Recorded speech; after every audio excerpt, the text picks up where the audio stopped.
land of wide open skies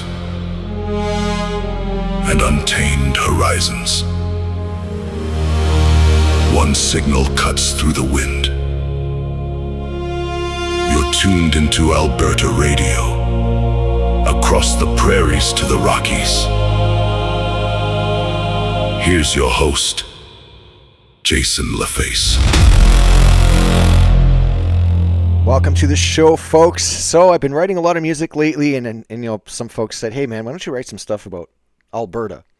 So we did, and we've been waiting to release these. We had to finish up some mastering last night, and Johnny did a great job on the new track. So we're going to play 2 tracks to start the show, and this is for Alberta independence. This is for all of us fighting for our freedom to disconnect from the crown corporation we call Canada.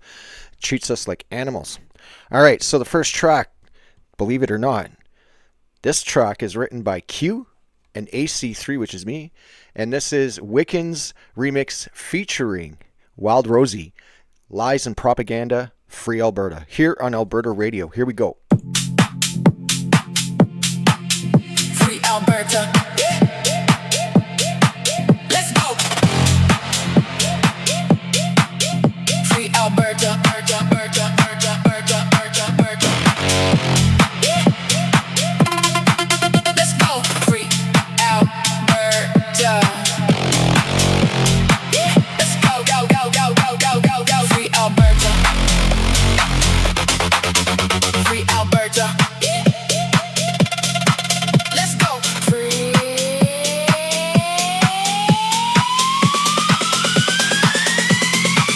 Alberta.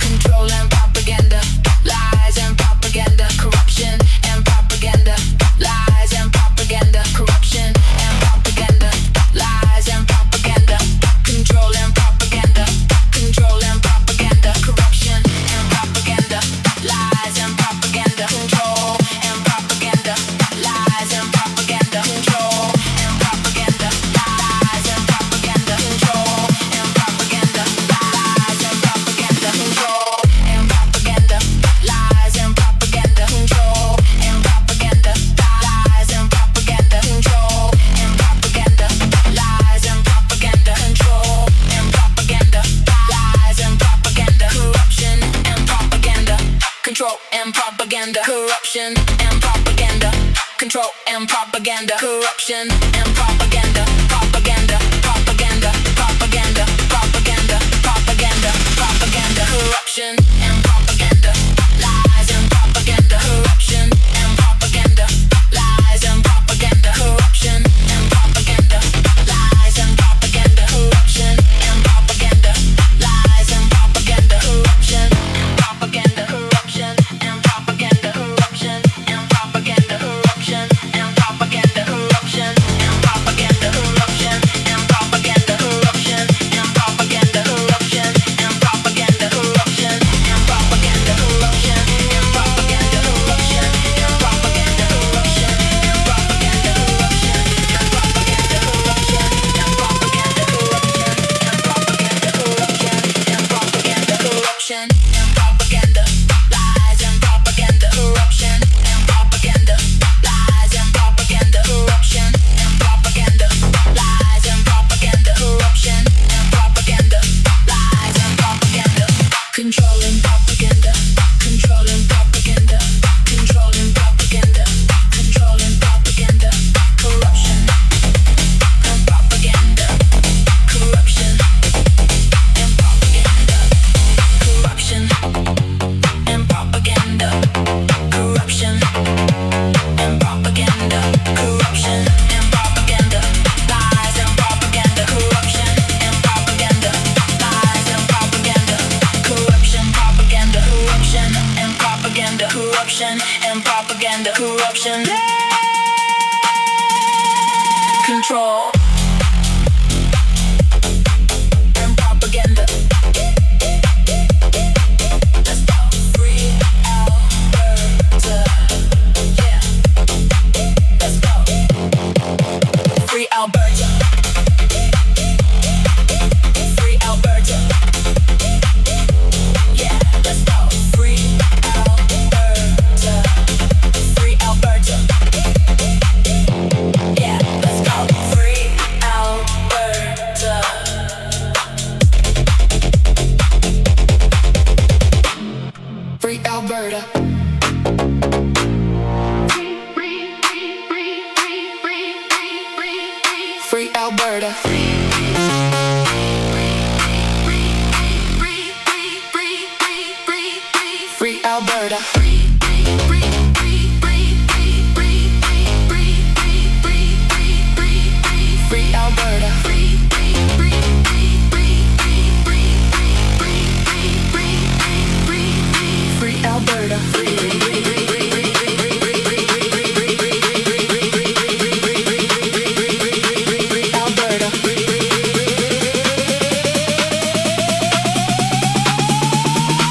see. Get out from under the spell of Canada. It's corruption, it's overreach, it's constant control. The propaganda they teach, it's a breach, but it's okay. They will soon be free. They will soon be free. They will soon be free. They will soon be free.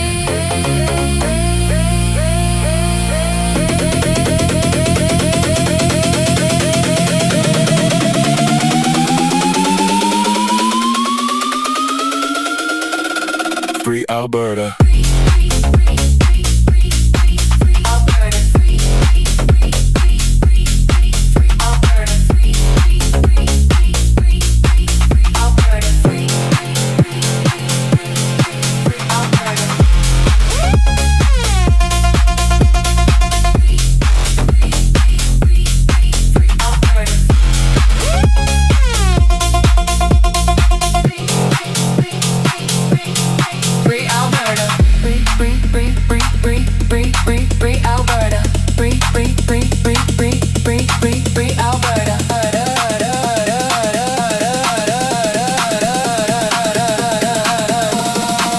Alberta.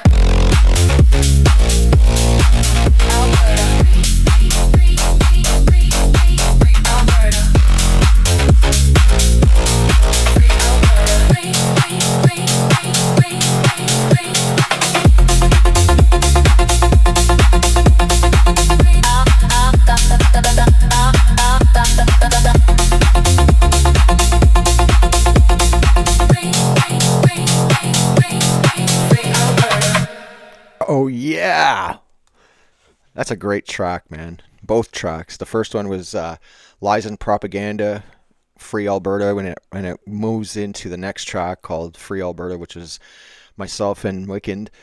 The first track though, man, and you know, put a lot of work into it. It took us like when I guess when they were rendering the vocal glitch part, it crashed a couple times, and apparently John's like, we had to move it to a bigger system so we can process it because we're using this new program.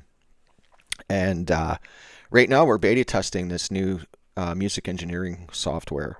That's we're very happy to be working with this company. We can't say anything right now because we're under an NDA, but it's allowing us to create our music with new sounds, new run. Like it's amazing, right? And a long time ago, you know, we would, like the way we were producing, I mean, we would run different keyboard systems, synthesizers, processing units, you know what I mean? Like voice processors, synth processors, even guitar processors we were using. It was just anything to make a new sound. But lots changed. I mean, I've been producing electronic dance music since 1997. And we've come a long way. And I mean, if you ever listen to my older stuff to my newer stuff, you'll see how much we've transitioned with new technology and the easier use of synthesizing and running side chains and compression, stuff like that, right? But anyways, on to the topics of the day. So, man, this morning I go out, okay, and, you know, thank God I went out to Devon yesterday and filled up the tank, right, for gas, and we filled up, I think it was a 142.7 or 142.9, something like that. And like right across the street, it was $1.59.9 at all the other gas stations except for that one. And we're like, does this make any sense? Like, you know what I mean? Like, this has just been ongoing for years. Like, it's been an issue. So this morning we get up and, you know, got to drive the wife to work, and going down Gateway, and I see that the gas is at $1.82. Some places it was $1.86, and I heard this today from a follower that it was $1.89, and other places, I think it was in Gibbons or something. Now, the problem I have with this all, it's because it makes no economic sense at all. So I'm gonna play the video, or play the clip that I transferred over to MP3 this morning when I stopped over at Petrocan and Chevron. Hey guys, so did you wake up today to see the gas prices get shot up 40 cents in the last 12 hours?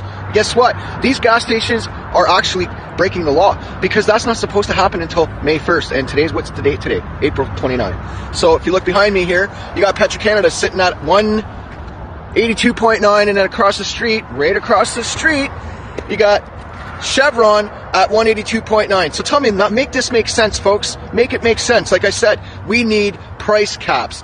When they get delivered the gas into the ground and it sits there for a week because it takes a week for it to get all used up, when they reload, shouldn't it be the same price at the gas for the whole week rather than something changing every day? And then have the government, like the mafia, come behind us and tax us even more?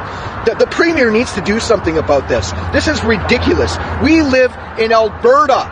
Alberta is an oil and gas province. What the hell is going on here? $1.82.9 in Edmonton? Give me a break. So where's the Premier, the UCP on this? And this is absolutely insane. I'm a UCP member and I love our Premier, but this is unacceptable. Unacceptable. We have refineries here. We're pumping out oil out of the ground. Like what the hell is going on, folks? We can't just sit here. This is a liberal thing. This is this and this and this. No, this is a scam. This is the biggest economic, financial scam conducted on Canadians in our history. In our history. Do you know how much money the government's profiting right now and how much the gas giants are profiting actual? Go look at the wholesale rate for gas right now and tell me what the wholesale rate at the rack is by the time it gets here and then how much money we're paying in a difference. Yeah, that is hijacking the system, and that is just corporate greed. That is government greed. Like, I get that we should have a set price so we can make money for the province to balance our books. No problem. I have no problem with that. But we're in Alberta. We're pulling shit out of the ground here, and we're paying $1.82.9.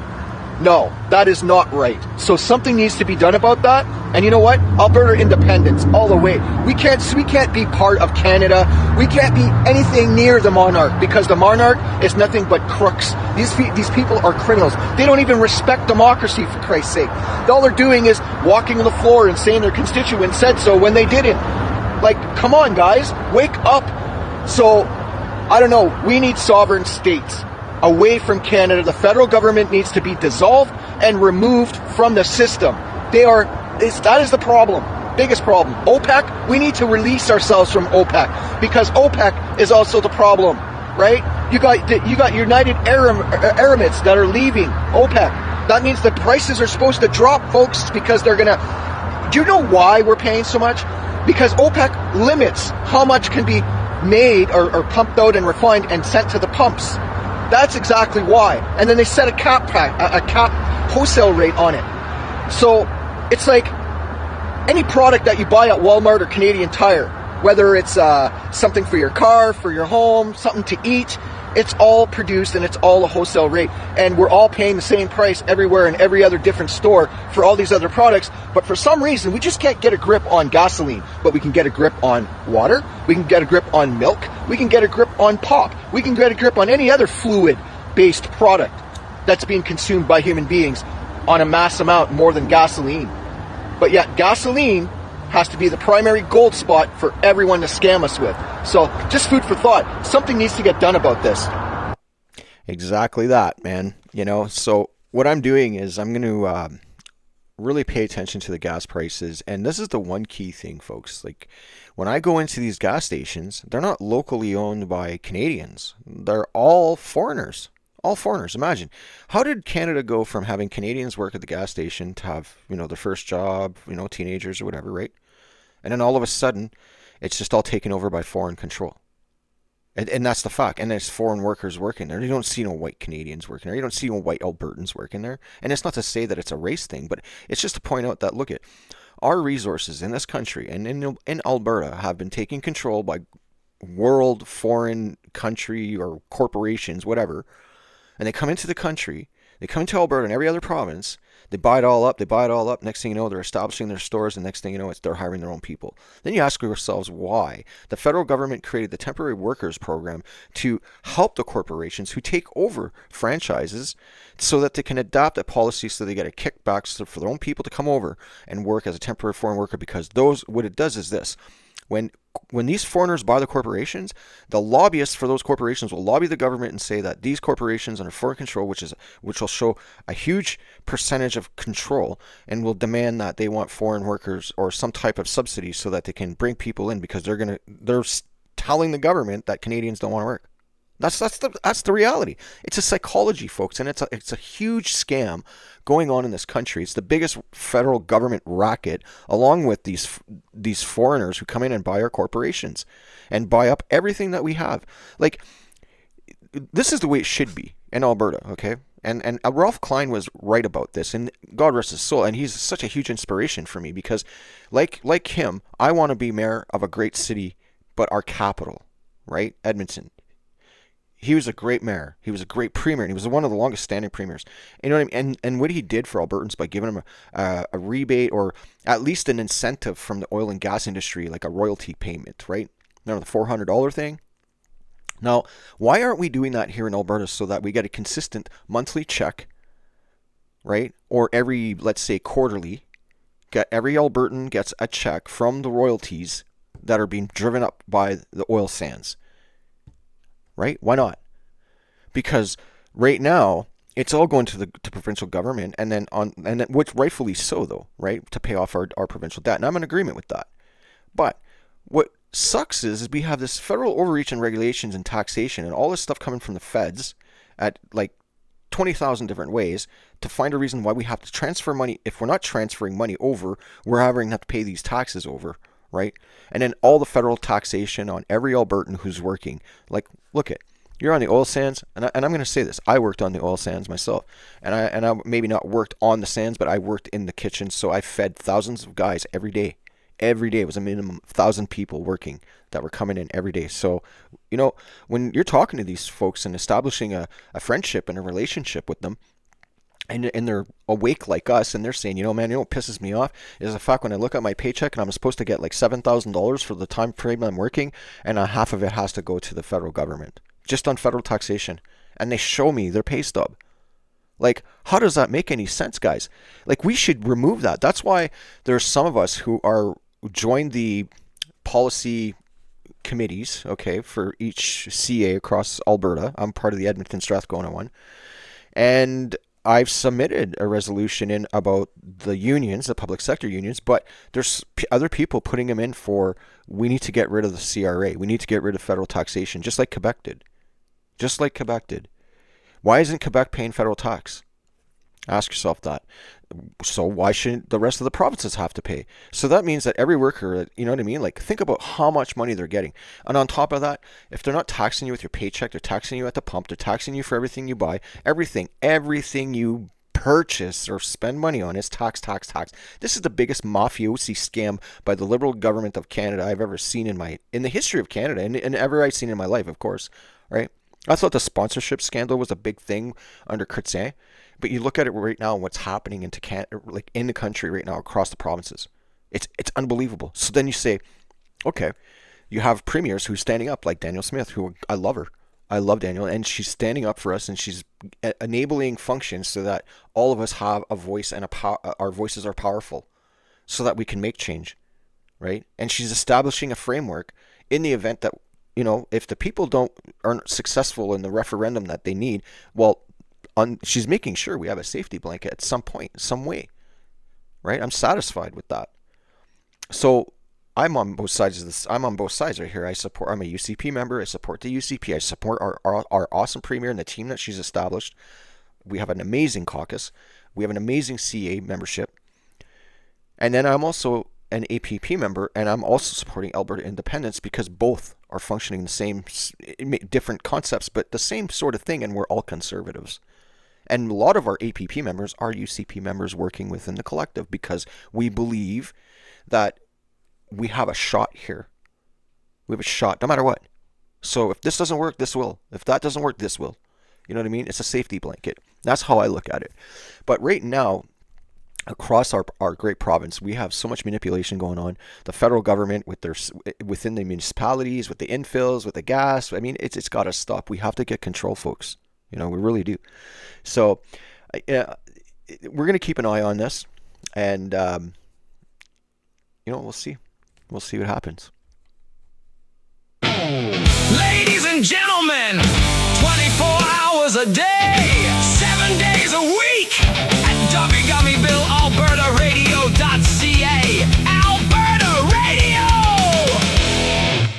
Oh yeah. So yesterday I made a post on social media where Joe Watts had put some information out about this family connection within corruption and government. I'll read you the post. So Joe Terra, why I guess it's Terra. I don't know. Anyways, well, Earl just filled me in on a very big secret about the corporate corruption of the 2026 Spring Economic Plan. And if you think the government is working for you, you need to read this twice. While they're telling us to stay calm about the economy, they're moving massive amounts of our tax dollars into the hands of very small, very connected circle of liberal insiders and family members. This isn't a budget, it's a family business ledger. Here's exactly who's getting paid and how much, and the coincidental family ties that the mainstream media is ignoring, and it's true. It's burying. So I just want to say this, Tara. The information that you posted is like 95.9% accurate.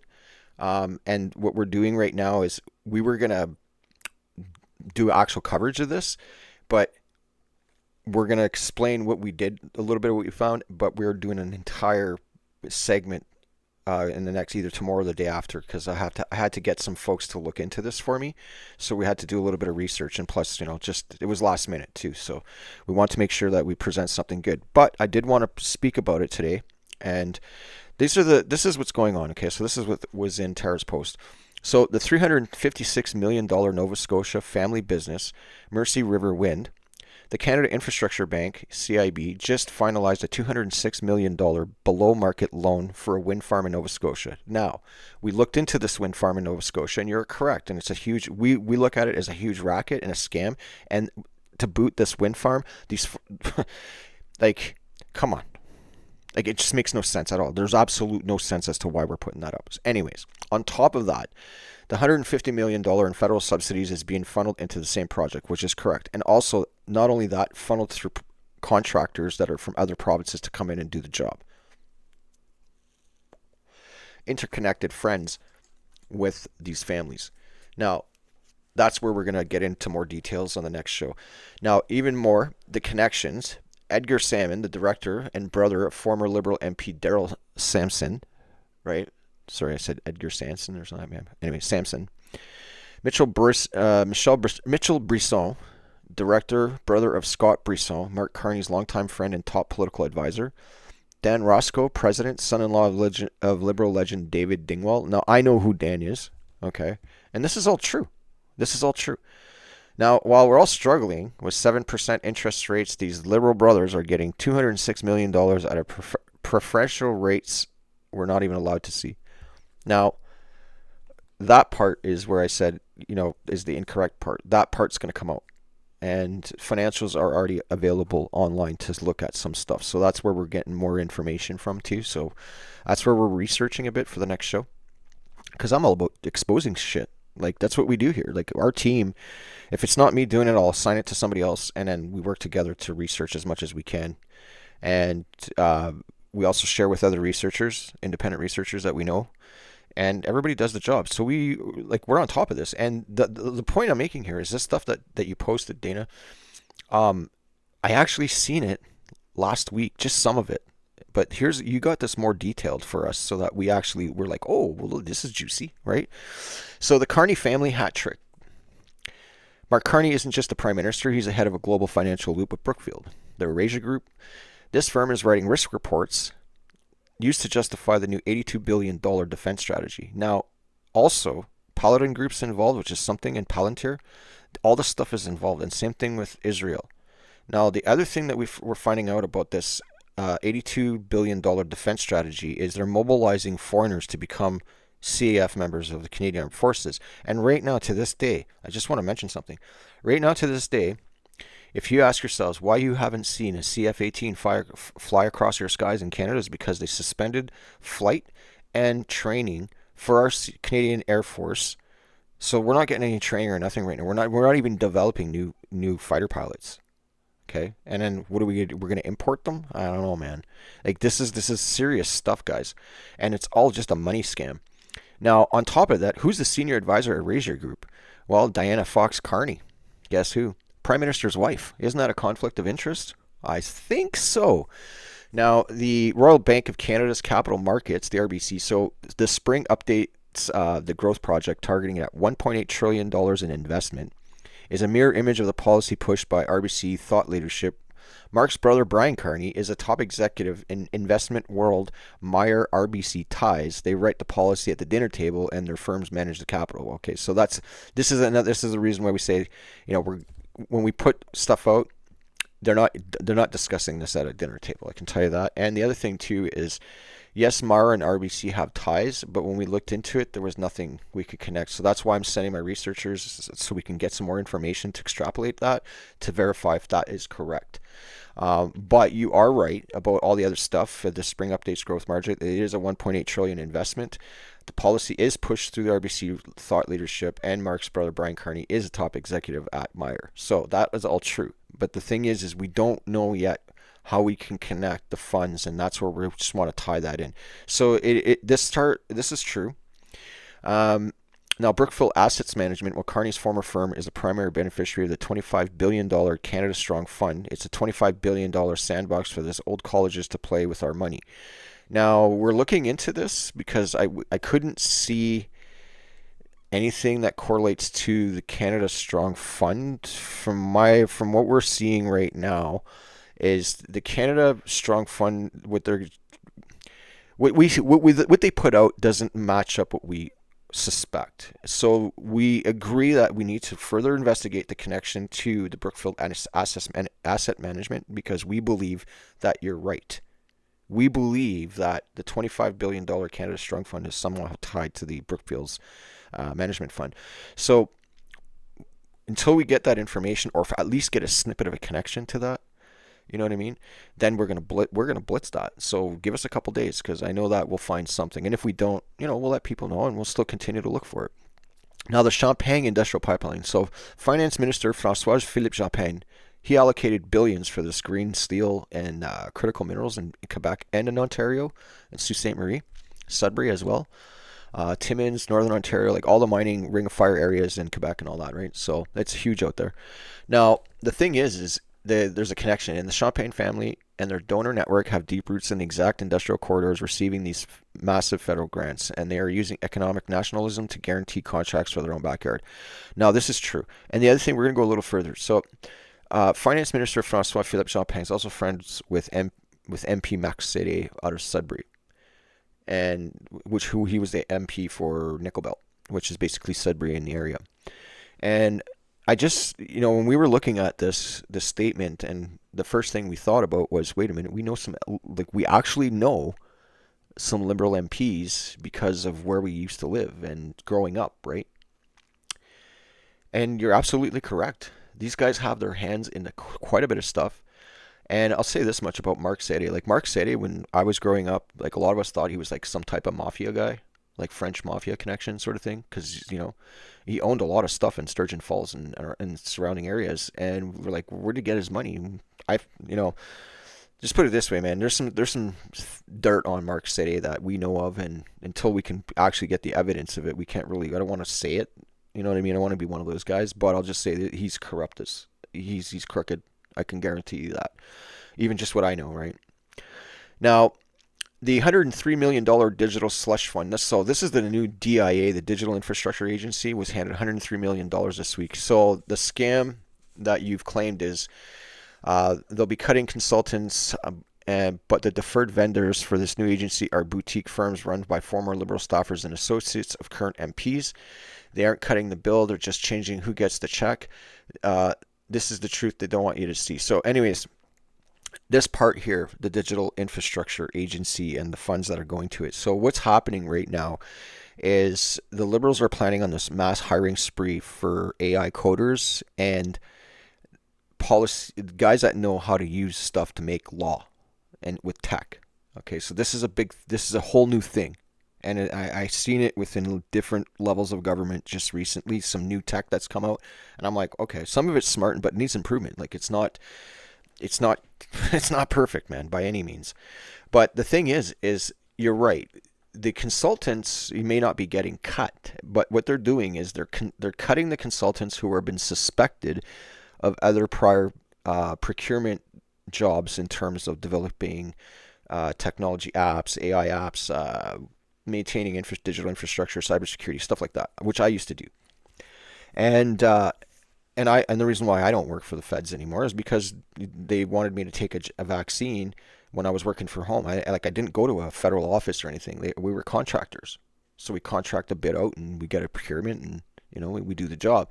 And no, you don't get a job, we know more jobs. Then they outsourced it to India and everything got hacked. Just saying. Anyways, but that's basically what we're going to do. So all this stuff with the recent scams on the digital apps that was exposed the last couple of years, all those consultants are going to be getting cut, including their subsidiaries. But the people who are working for these companies are going to get moved over to a new corporation that will be reemployed, and they are looking at hiring some of the guys from the NDP. So I know some folks, some guys that are, look, I'm not the only skilled guy out there. There's a lot of guys that have the same skill sets as me, but the difference is I was a black hat hacker before. I wasn't just a programmer or somebody who, you know what I mean? Like, these guys are just, but now some of them are nefarious. And I actually found out, I'm working on something right now to expose one of the NDP Forever Canadian sysadmins who's involved in hacking with bots. I can't say his name right now and stuff because they have a few guys, but one of them I know for sure is doing it. And once I have that flat down, man, I'm going to expose that dude because of what he's doing. And I know what he's doing. I know it's him, but I want to make sure I have the digital evidence 100% accurate to make sure it's him, right? So, but everybody like people like us, we leave digital footprints based on our signatures of how we get into systems or how we program code. Like, everybody programs differently, we use different types of things, or we'll use the same type of code or the same code, or we'll add comments, or depending on how we structure it. Some people have dirty code, I call it. So this is where people are programming executable codes where it's just messed up. It's not in order, like it's not clean. It still works, but it's just I'm like perfectionist, right? But anyways, we have that. And then this guy, when we get it. Anyways, the story for this post that Tara put out, yes, we are working on it. I just want to emphasize a little bit on what you had posted. We are researching it, and it was last minute that I seen this, and I was like, oh man, I've seen this already. So we talked last night and this morning with my guys, and we correlated some of the information that they had. And right now we're just waiting for a response from somebody who has a lot of in-depth information that we usually access to. So we're just waiting for them to get back from us. They're just out at work right now. Anyways, next up, we're going to talk a little bit about Edmonton's businesses in the downtown core and the Federal Labor Union. And before we do that, we are going to play a new track again today because we got some new productions. Now this one here is this is a good song, man. I love it. This is called Internet Shutdown. 1, 2, 3, 4.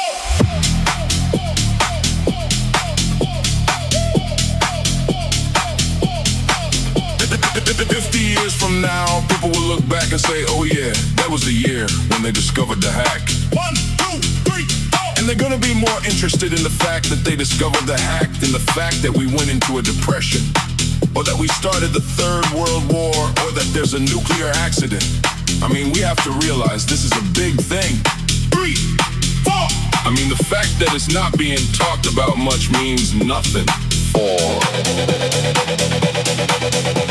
It's the ultimate wild card. It's a huge 3. I mean, it's gonna change everything. 4.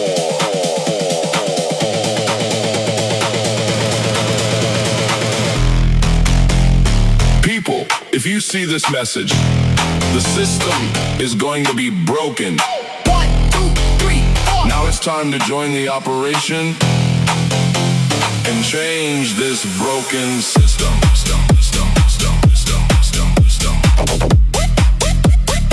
We're gonna turn off the internet. Now it's time to join the operation and change this broken system. And you should be a part of it. It's the ultimate wild card. And you should be a part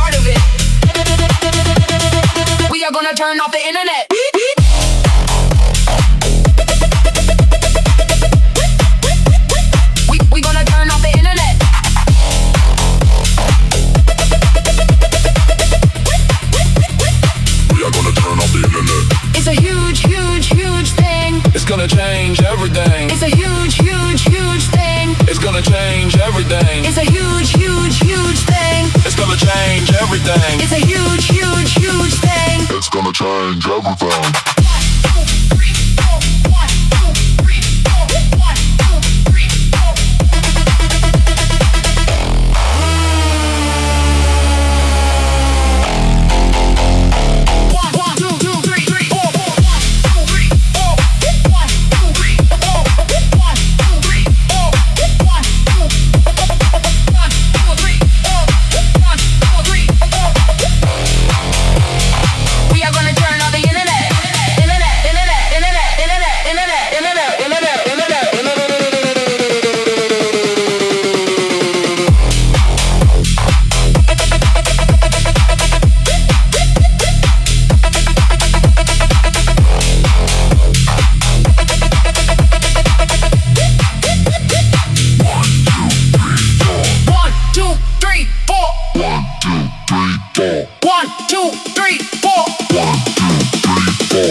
We are gonna turn off the internet.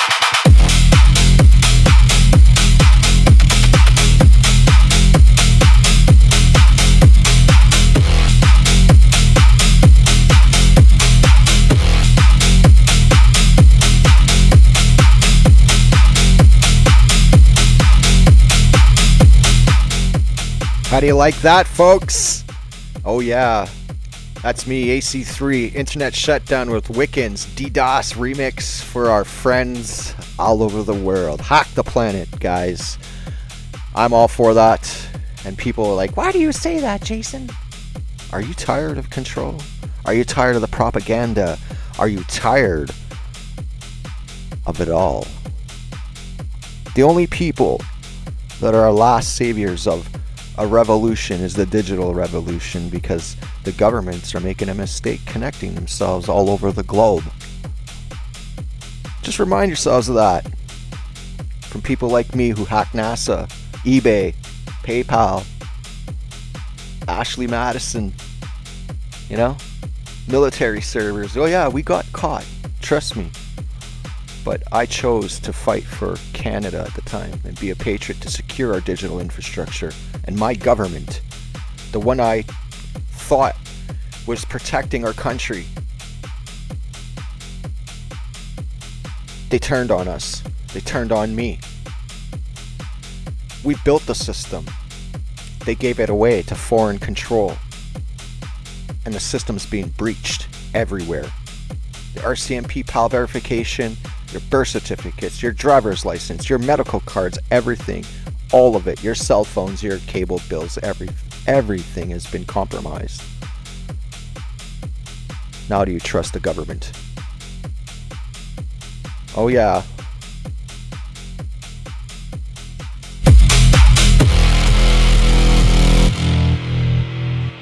All right, man. That is our track released today. Now, to talk a little bit about Edmonton and the business core, the business community. Now, I want to, I'm definitely putting my name in to run for mayor, but there's a few things I want to do. Right now, I'm hearing in the media and just hearing from business owners that I talk to, about the patio charge and all this other stuff. And I'm trying to make sense of this all, but I'm just going to say this in defense of all the local businesses. If I was a new mayor, I wouldn't make you charge anything. It's outrageous what they're trying to do, because you've been through enough.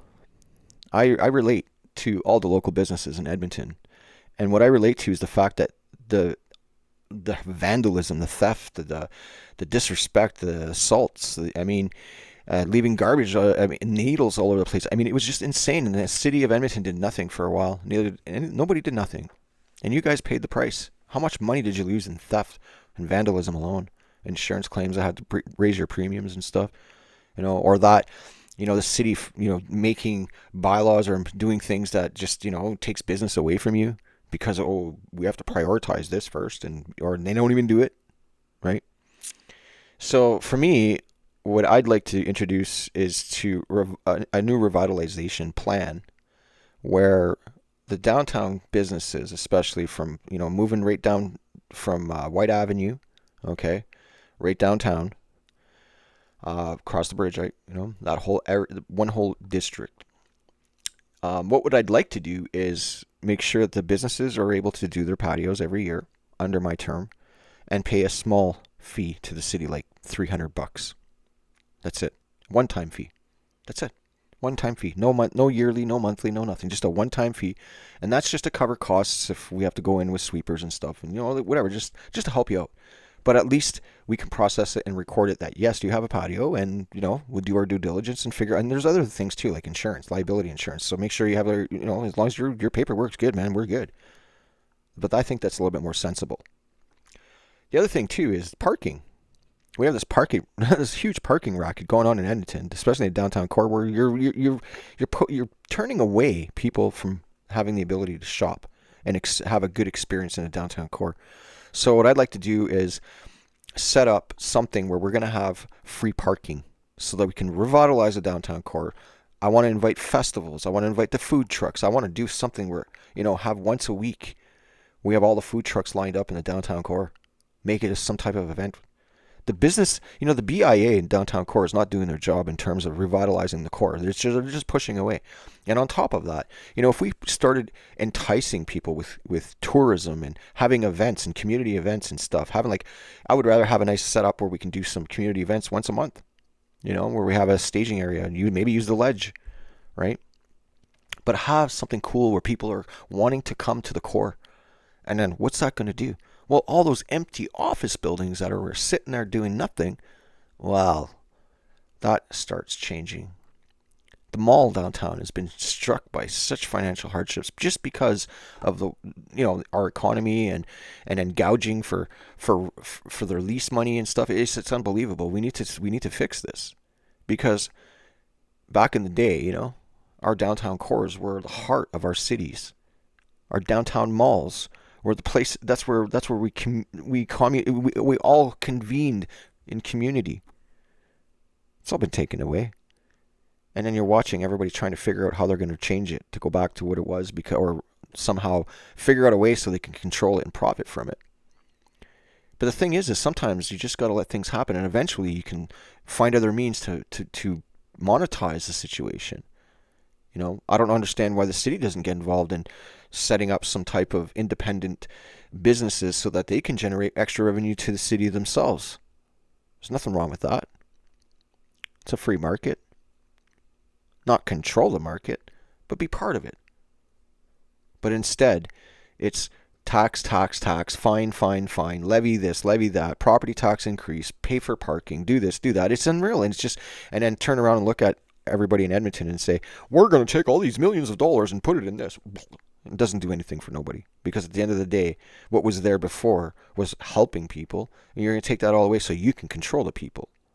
That's the mentality of liberal government, and that's what we have right now in the Edmonton City Council and administration. They're liberals. We have infestations of the Liberals and NDP have infested municipalities across the country, taken hold of their city councils, their mayors, their administration, poor planning, poor procurements, you know what I mean? It's just the project management department, man, it doesn't even know what they're doing. And it's evident. You can see that clearly right now in the public when you go drive around, right? So we need to fix this stuff. And it starts with a massive provincial audit on the municipalities, which I will love and invite the Premier and the provincial government to do. Because we need to figure out where the money's going, what it's being spent on, what it's being deferred to, and who's benefiting from it. Because I don't agree with property taxes shooting up 50% over a course of 3 years. I'm sorry, that just doesn't work in my book. That's a scam. So I don't care. I will find any executive rule set for a mayor to execute within a city council to make sure that they're guiding, or they're making sure that their councillors are doing their job for their constituents. Because right now, we have elected officials who don't even interact with their constituents. That's a big problem. So I feel for the businesses. I really want to revitalize our downtown core. It's a huge priority for me, and solve homelessness, work with the province more effectively on the addictions part, better than what the municipality has been doing, because the municipality just criticizes everything the province says. The province has an awesome mandated program for recovery. It's the best in the world. I mean, look at the statistics speak for themselves, and I'm seeing it for myself on the streets. Trust me. When I was living in Ontario, before I come back home to Alberta, I was living in Sudbury, Ontario. It has the highest opiate death rate in the country, higher than Hastings, and it has 168,000 Sudburyans who live in the town, and they're distributing 1.9 million needles on the streets a year.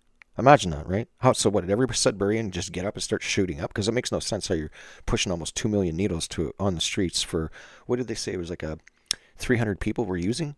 Does that make any sense? Does that math make any sense, folks? No.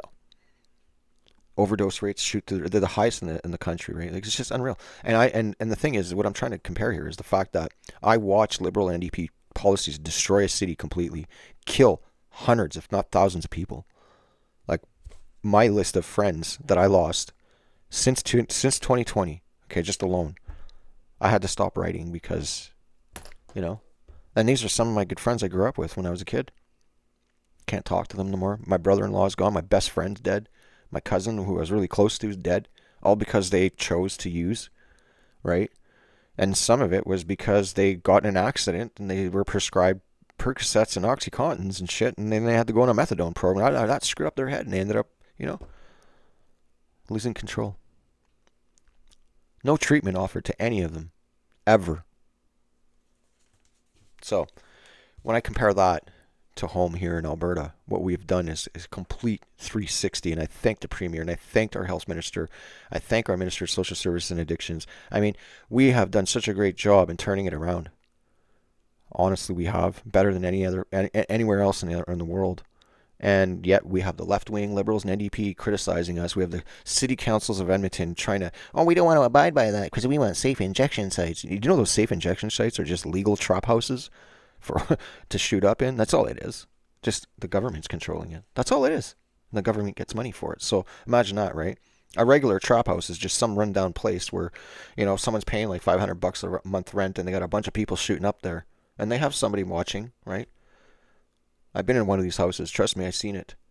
But then what the government wanted to do was monetize that instead of shutting it down and arresting people and helping people get better. The government chose to monetize those trap houses, and that's what you call safe injection houses, safe injection sites. That's exactly what it is. These non-for-profits get millions of dollars a year to sit there and watch people shoot up, and say, here's another needle to use, rather than say, hey, would you like some treatment? Would you like to go to a treatment center, get better? Nope. Here, we'll hook you up with one of our pharmacy partners and get you all doped up with methadone and Suboxone, and then we'll see a shrink and give you some SSRIs to counter-react those pills, and then you turn into a zombie walking down the street like you're, right? That's exactly what it is, and I hate to say that, but that's exactly right to the point. Can't get any better than that, right? Oh, man. Anyways, we had some great tracks today. We got one more track to play and then one more topic to cover. And that is the connection that's been exposed about the Federal Labor Union here in Alberta, the NDP, the Forever Canadian, which I exposed months ago in an article that I wrote. Got like 7,000 views. I was so amazed. Thank you so much, guys. But I guess somebody went and looked into this stuff, and now that the financials are coming out for Forever Canadian, everything I said was true, right? Everything I said was true, and worse. So we'll get into that when we get back. So anyways, we're going to play a new track. It's called Bad Apple here on Alberta Radio. This is one of my own. 3, 2, 1, go! 3, 2, 1, go! 3, 2, 1, go! 3, 2, 1, go! Go, go, go, go, go, go, go, go, go! Bad apple, bad apple, bad apple, bad apple, bad apple, bad apple, bad apple, bad apple. 3, 2, 1, go! 3, 2, 1, go! Bad apple, bad apple, bad apple, bad apple, bad apple, bad apple, bad apple, bad apple. 3, 2, 1.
That's right.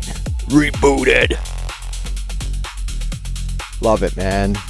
We've been pumping out some really great tracks, me and John, lately. I love this new, like I said earlier, I love this new software engineering music program that we're using. We're beta testing it for a company right now. So once they launch, we'll be able to, because obviously we're going to be sharing it.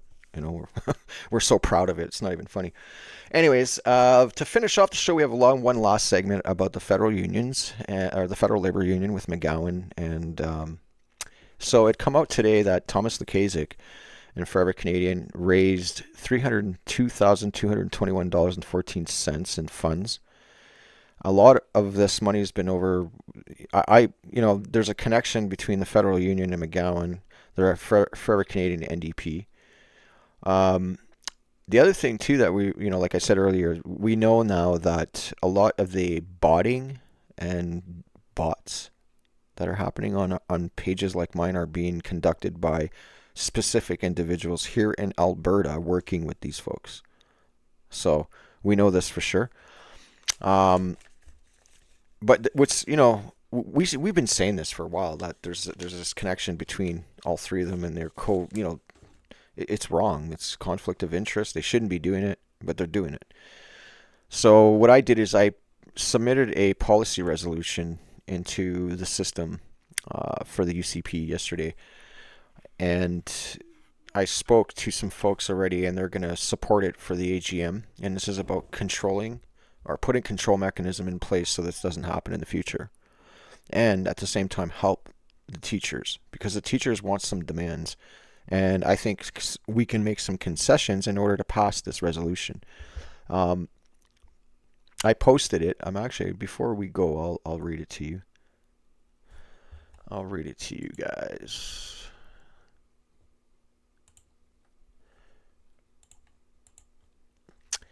All right, so this is my policy resolution submission, and there's 6 key policy proposals I put in, and in the rationale. So the 6 key policy proposals. So introduce and enact an Alberta Public Workers Protections Act as legislation that applies to public sector unions in education with future consideration for other essential services. Require full transparency and member control over pension funds, including independent elected oversight committees, annual audit disclosures, whistleblower protections, and strict conflict of interest rules. C. Establish local school-based innovation councils, so teachers, administration, and parents with authority to resolve classroom issues within 30 days. Now, this will help with a lot of stuff. So removing union vetoes on rapid pilots and adaptations. So what happens is whenever there's something going on with the classroom, the unions are putting it aside to use it for a strike debate, right? To go on strike. So instead of using these that sit and linger for up to 2 years sometimes, we should be resolving these issues within 30 days with an established innovation council. Everybody wins. Then there's no reason to strike because we're solving the problems. These are teachers who are educated to problem solve, right? Now, D, mandate third-party annual audits of union finances. So restrict dues to core bargaining and member support, which would require 75% secret ballot approval for political and external activities. And create a public sector integrity commission with investigation and enforcement powers. Create elected teacher oversight committees with mandatory parent advisory panels to review curriculum changes. So any changes made to the curriculums, the parents have an input on it, and they have a say.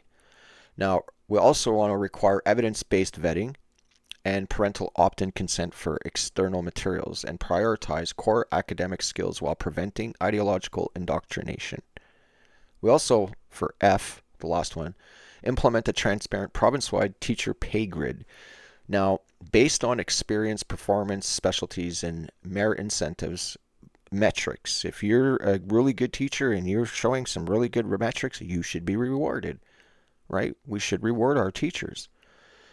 And we want to make sure that when we put the pay grid in, we have an automatic inflation adjustment. So this way here, we're not demanding more money. We're just going to scale it as the cost of living goes up. and a professional development supports funded by the strike reduction savings. So this will help offset as well. Now, my rationale behind all this is pretty simple. We'll go over that right now. Oh, give me a second.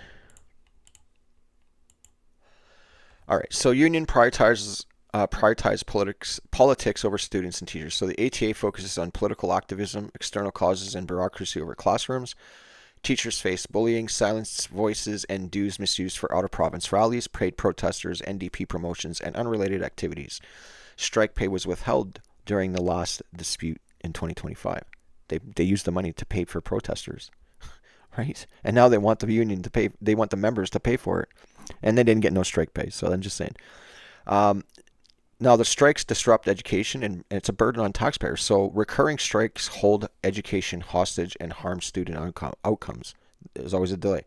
So the prolonged 2025 ATA strike disrupted learning and required the UCP's divisive Back to School Act Bill 2. We had to use the notwithstanding clause. Now, we had to put a fix for this. Classroom challenges go unresolved due to union delays, which we said. Curriculum influenced by external ideologies, not parents, which is happening with the curriculum. Lack of transparency in pension funds. This is where the members are complaining. They don't have any transparency. There's no oversight in how their pension money is being managed. So we want to put something in place, like creating an online portal where they can log in and they can see it. That's it. It's a fix. They have control of it. They can see it. Everybody has a say. You know what I mean? Like, we have to give control back to the membership. It shouldn't be managed the way it is. Now, the act itself, if put in place, advances conservative values and prevents future crises. Overall, it empowers the teachers, it restores local decision-making, it ends misuse of dues, and delivers merit-based rewards. Supports fiscal responsibility, parental choice, educational excellence, and individual freedoms over collective overreach, and boosts morale. It also attracts talent and ensures uninterrupted high-quality education for our children here in Alberta. That's the main rationale for this act. That's what I submitted. Now, I still have till, I believe it's Sunday, to submit another one. And the next one, I'm debating on what I want to do, because I have like so many different policies that are out there that we need to write a lot of these. So what I'm going to do is focus on priority of what the people want mandated and go with what the people want. So that's where right now I'm going over my socials and going over everybody else to see what is the common thing and see if we can write a policy for a change here in Alberta that will benefit all of us. But I'd like to say this though. It's really awesome the UCP changed the rule set in terms of allowing our members to submit some policies through some resolutions through the system. The only thing I didn't agree, like I think that should be improved, is the AI that rationalizes and summarizes everything to make sure that you are following guidelines, that you know what I mean. Like, so what I did is I ran it through, I analyzed it with the AI that they have built in, and it said, well, these are the suggested things. So I changed it, and then I ran it through again, and then it came up with another error after it told me what to do. So that was an issue. So what I did is I just wrote it the way I wrote, based on what I investigated and researched with, everything, legislation, constitution, the labor relations code, all of it. Like, I actually did my due diligence and researched the law. And so what I did is I based it on that. How do we work it this way? How do we work around these things without breaking the law, without bringing a constitutional challenge in place, without having to go to court, where we can just lay it out and it's boom, and hope that the membership will vote for something like this. So that's what I did, and I submitted it through. And then I guess they got it yesterday, and they're like, hey, Jay, great job, right? So we'll see what I put in before Sunday. Now, before I go, I just want to announce a couple of cool events that are happening. Oh, yeah. Tonight, I will be at the Operation Secure Independence. That is at 6 p.m. It starts at 6. The speakers start at 7. And it's at the Edmonton Oil Field Technical Society, 2104 156th Street Southwest in Edmonton. So we have some great speakers tonight. It's going to be Daryl Mack, David Parker, Jason Leving, and Marty Upnorth. And you can get more information about the Centurion. You can get more information about the Centurion Project at thecenturionproject.ca. Centurion, not Centurion. Centurion. And they got some great events. And last but not least, we have a convoy leaving, I think, Edmonton and a few other places on Saturday morning, heading over to the Whistle Stop Cafe in Mayor, Alberta. I mean, we have a great community event that's happening, fundraiser, barbecue, there's going to be some music, some speakers. You know, Chris and their team over at Let's Talk Alberta do an amazing job. So follow them on all socials right now. Let's Talk Alberta with Chris Scott and his team. So they got some amazing speakers. They're doing some really good stuff. I mean, there's so many events they're doing. So we're going to try and now that some things changed today for us, and the thing that changed for us is we got all our infractions removed off Facebook. So now we're full force. Like, I'm so happy. I've waited 13 months for this, man. So in the meantime, I've been playing around with some stuff of what I want to do for Alberta Radio, and I can't launch because I'm afraid that I'm going to lose my page, and then, you know what I mean? So I had a backup plan in case. Now that backup plan I scrapped today. And now we're going to go full force with some stuff. So on our website, and also albertasovereigntynow.com's website, we're going to update events and what we're doing and all that stuff, right? That's what we're going to be doing. So make sure that we share other organizations who are putting off some really awesome events and get them out there, and I'll help advertise and do our part to, participate. So the cool thing is I did speak to Chris the other day, and I asked him, I said, hey Chris, man, do you think I could come to some of these speaker events and talk about AI technology and hacking and stuff like that? And I let him know, like, he knows I'm running for mayor for Edmonton, so he just made sure that he was clear that I can't break the election rules in terms of that. I have to watch what I say and do. So I'm not going to talk about that, but I'm going to focus on technology and these bills that are coming in place that are unnecessary and what we could offer as a solution, knowing just what I know on my end, working within the working in IT. So anyways, that is it for the show, folks. Don't forget to subscribe on YouTube and Facebook, and follow us on X. If you want to tune in to our 24/7, 365-day-a-year radio live stream, www.albertaradio.ca. And don't forget, you can contact me with song requests, because we'll put those up on the station. If you're an artist or a company or an organization that wants to submit your music, submit your ads, or want an ad made, contact us. We're fully capable of producing that stuff, and our numbers are starting to grow. So that's, we want to get ahead of the game with the businesses and stuff to get some advertising out as we grow. So that's it. Email me, jason@albertaradios.ca. And that's pretty much it.